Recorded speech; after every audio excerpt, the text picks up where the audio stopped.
So I had definitely had some mentors kind of, especially at the beginning. And it was freshman years when I really was kind of starting to look for an internship, but just couldn't get any traction because no one really wants freshmen.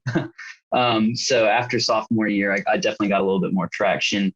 And I actually had a friend that was in my fraternity that had another friend that was up at a real estate private equity shop up in Chicago.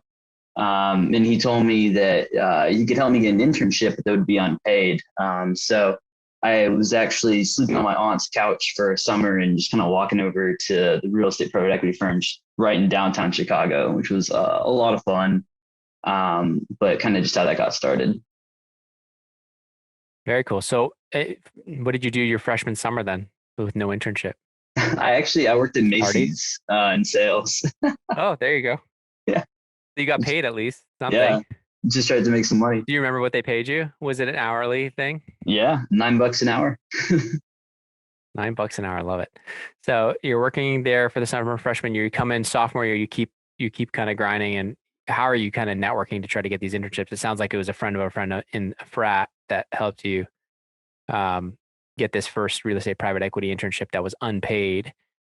Couch sleeping summer. But tell me, tell me about like, was there other opportunities or was that like the only one you got? I mean, if it's the only one you got, that's fine. It's really hard even as a sophomore. I'm just curious.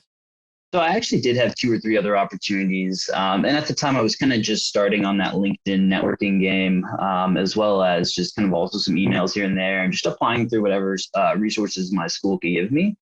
And I actually did have a couple other options. But the other one was doing like tax appraisals for real estate. And it was, I think, like $15 an hour. So I had a chance to take a paid internship where I would have been doing tax work. And at the time, I was a finance and accounting double major. So the accounting side, I was kind of interested, but later on, I dropped my accounting major, but, it happens. But at that point, I kind of made this decision at that point that I'd rather kind of focus more on the investment side and start kind of building that investor mindset. And that's kind of why I chose the real estate private equity shop instead.